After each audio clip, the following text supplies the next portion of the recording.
What's up guys and welcome to WSM Research.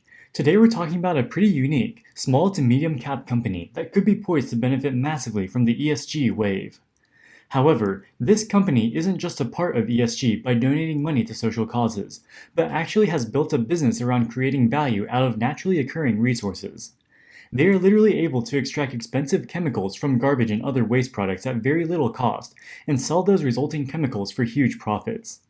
In this video, we'll go over what this company does, what markets it could play in and eventually dominate, and how they are doing so far. Before we get into the rest of the video, please note that we are not financial advisors, and this video is for entertainment purposes only. Always do your own research and consult with a professional before making any investment decision. AMRS Inc. is a small biotech company that uses genetically modified organisms to produce expensive chemicals from organic material. For example, they can use their specialized microorganisms with modified DNA to convert sugar and sugarcane into expensive chemicals such as CBG. By leveraging the extremely complex systems naturally occurring in yeast and bacteria, they are able to make these products much more cheaply than traditional industrial processes.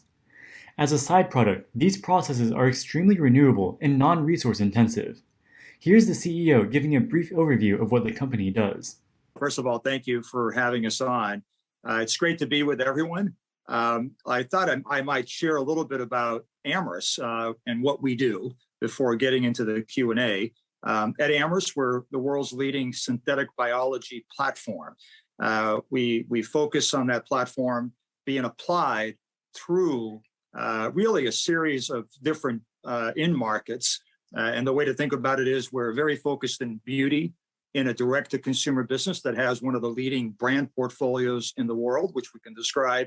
And then secondly, we're able to provide ingredients to some of the world's leading companies, really to help supply the growing demand, the growing consumer shift to sustainable, clean ingredients, naturally sourced in a lot of consumer end products. And our partners on the ingredient side of the business are companies like DSM, Givaudan, Firmenich, Ingredion, Yifan from China. So our focus is partner with some of the world's leading companies, become the real transformation to drive their portfolio to clean chemistry, supply the leading markets in the world for that clean chemistry, and in beauty, go direct to the consumer because the consumer is very focused on beauty and purpose in everything that they touch.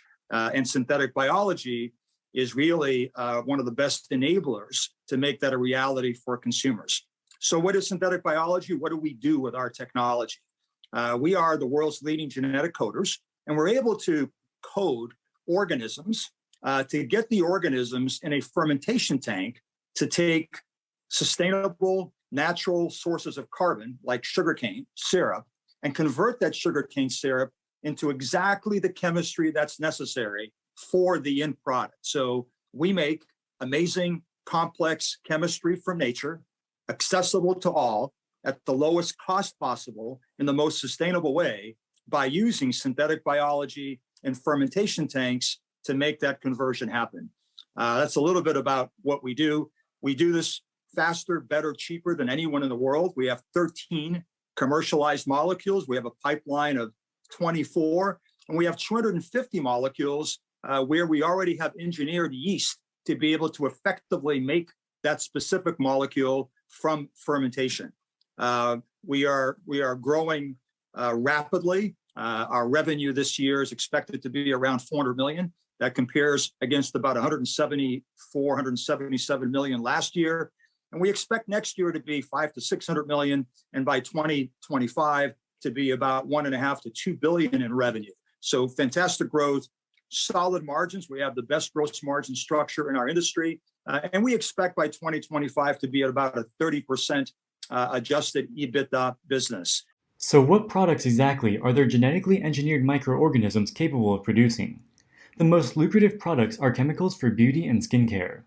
They have several brands in the industry, including the major Biossance brand, which uses chemicals derived from their proprietary processes. In addition, they recently launched 4 new brands in the past half year aimed at things like acne treatment, luxury skincare, hair care, and baby care. In addition, they also have many new segments to expand into, including expanding their footprint within skincare and also expanding to other markets globally. The combination of having relevant products with a high level of purity due to their synthetic biology technology, along with their low prices, has allowed their brands to be remarkably successful in the competitive beauty and skincare industries. While they are an ESG company, their business prospects do not depend on customers buying their products solely for the ESG story. Their products are legitimately competitive with competitors, both in quality and in price. The ESG component then helps cement brand loyalty among customers who like the ESG story.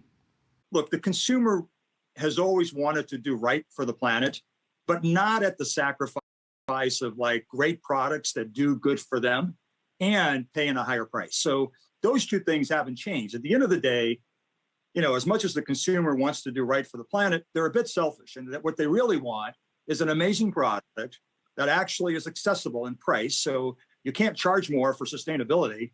I shouldn't say you can. A lot of people try to charge more, but if you really want to be in high growth and access a lot of consumers, you have to make it accessible and affordable. And then when you do those two things well, if you make it sustainable, if you make it clean, the consumer gives you a level of loyalty like we've never seen before. So clean and sustainable is really sticky from a loyalty standpoint, but to acquire the consumer, you still have to deliver the best performing product in a way that's accessible. So that whole thing has not changed. Their synthetic biology processes allow them to produce chemicals that are much more pure than how they traditionally would be produced. For example, the chemical squalene is a naturally occurring chemical produced by your skin that is essential for keeping your skin hydrated. A close derivative of squalene, called squalane, is more pure and doesn't go rancid as quickly. Because it can be stored, it is used in high-end skin and hair products. However, it is traditionally made from shark livers, and millions of sharks are killed each year for these reasons. This has two main consequences. The first is that it is extremely expensive to produce. The second is that it is an extremely controversial product that people feel uncomfortable about. AMRS solves both of these issues with their synthetic biology. As evidence that not only is it an ESG play, but also that they are able to make competitive products in their own right, is in the breakdown of their revenue over the past 2 years. They sell both consumer products such as hair and skincare products, as well as ingredient chemicals to other businesses. In the most recent quarter, both revenue streams grew significantly, but ingredients and consumers were about equal at $17 million. That gives credibility to the quality and competitiveness of their product, because they wouldn't be likely to be able to sell very much raw ingredients if they weren't high quality and at a good price. AMRS also has a significant head start over the other companies trying to do synthetic biology. They don't have any major competitors in the big multi-billion-dollar corporations, partly because their technology is of the nature that it takes significant amounts of time and money to be invested. They do have some smaller company competitors that are just getting started though. Here's the CEO's outlook on the competitive landscape. Look, I think there are two direct peers, and then there's hundreds of companies out there, because the amount of money flowing into the space, especially now in the world of SPACs, has been incredible, right? I mean, there's billions of dollars coming into the space, hundreds of small competitors, but two main ones, one that became public earlier this year, and then another one that's in the process of going public. The two companies are Zymergen and Ginkgo Bioworks. Those would be the two direct competitors. And the first thing I'd say is we actually make products. They don't.